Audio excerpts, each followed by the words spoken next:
Bismillahir Rahmanir Rahim. All praises are due to Allah, Lord of the worlds. And may peace and blessings be upon our beloved Prophet Muhammad, his family and his companions forever. Assalamu alaikum wa rahmatullah, and welcome to our program, Youth Talk. Today we are looking at a very important issue, and that is the issue of male-female relationships and intermingling between the sexes. And we are fortunate again to have young people from different parts of the world. And this is a very critical question for young people today and for all of society.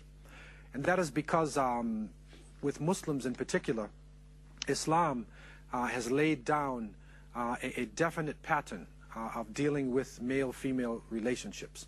The Prophet, peace and blessings be upon him, as the final messenger, brought the middle way, that which is between the extremes. Before his time, there were some societies, and still exist today, who deal with the sexual appetites which are in human beings by annihilating them, totally destroying them.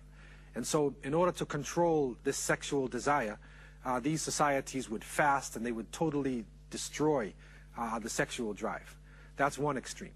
On the other hand, there was the societies of total freedom.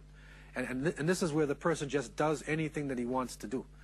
Today we would say, just do it. But Islam brought about controlled satisfaction. And that is where, we recognize the fact that human beings have desires. We have a desire to survive. We have a desire to eat, to drink, to procreate. But that desire should be kept within the institution of marriage. And in order to do that and to stay away from fornication and adultery, Islam then legislated modesty, that we should be modest in our dress, that we should lower our gaze, that we should have a marriage process where a young man and a young woman come together within the institution of marriage. Our crisis today is that our culture is now underneath the onslaught of globalization. And within this globalization, there is a type of erotica, which could be traced back to Greek culture, where Eros, or Cupid, the so-called god of love, would shoot his arrow and people fall hopelessly in love. But this erotica then puts more emphasis on the physical than it does on the spiritual. So you find that sexuality is in everything. In television programs, they're out in space, they fall in love. They're underwater, they fall in love. They're playing baseball and soccer, they fall in love. Almost every program, they're falling in love. Why is this? This is erotica. And so we recognize within Islam that this is the part of the shaitan. And the shaitan, ya'idukum al-faqr wa ya'murukum bil-fahsha. The Quran tells us that shaitan threatens you with poverty and he commands you with sexual immorality. And so we see this coming out within the global culture. At the same time, we have to be realistic. We have to deal with the fact that there are non-Muslims we are living with. And this crisis is not only on the Muslim community, but decent Christians and people of other faiths are also feeling the impact of this global culture. What we're looking at tonight is how do we come to grips with this? How do we stay Muslim and then deal with our principles of Islam and the onslaught of this global culture? So we want to open up the floor for any questions you may have concerning this, and we'll see what we can do in trying to understand. Yes, floor is open. Sheikh, you raised the issue of sexual relations outside the confines of marriage. So that raises, in my mind, the issue of the practice of slave concubinage, which has occurred over the centuries in the history of Islam.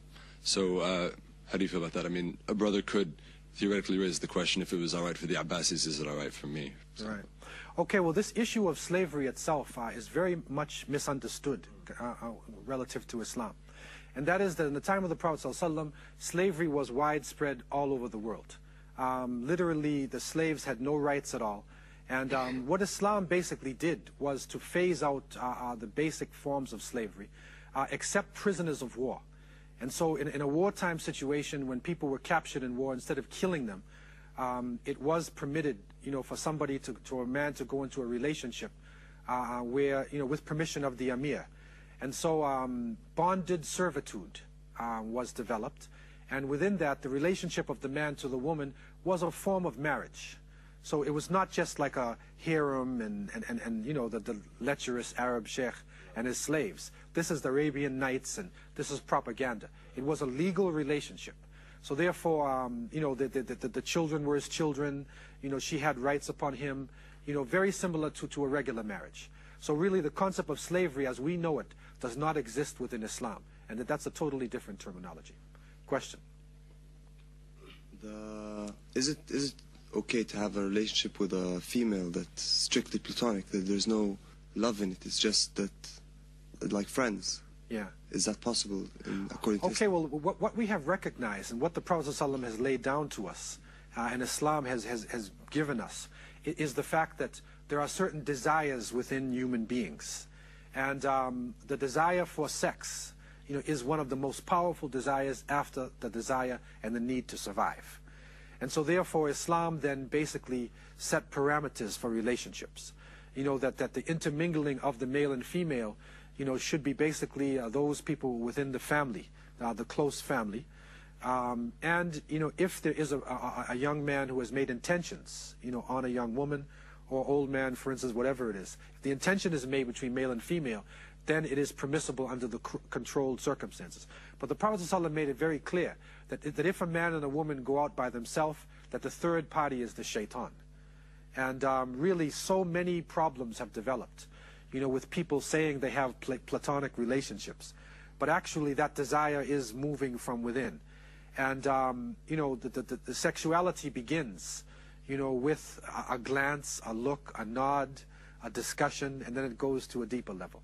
So Islam really closes that and, you know, gives plenty of room, you know, for young men in terms of establishing relationships, you know, with other males and females with females, you know, to protect us from that strong possibility of falling into illicit sexual relations.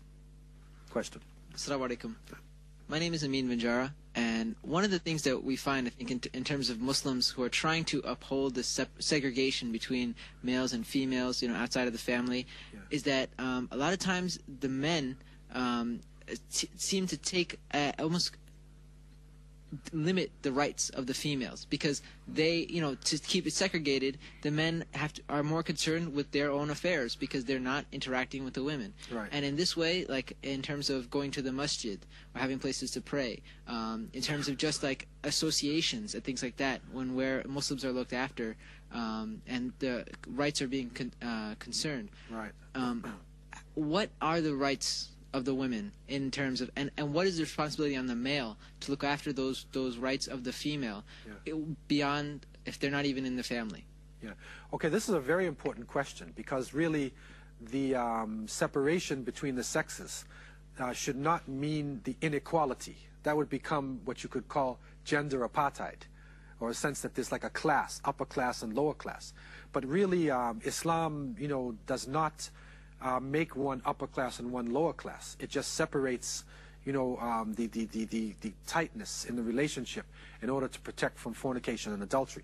So therefore, women should have equal access to education. They should also be able to pray in the masjid. The Prophet, peace be upon him, said, do not prohibit women from coming to masjids, but their homes are better for them. And so really, he's giving more blessings for praying at home, but don't prohibit them from coming to the mosque. What is happening in many Muslim countries is the men have actually gone overboard, and they are oppressing women.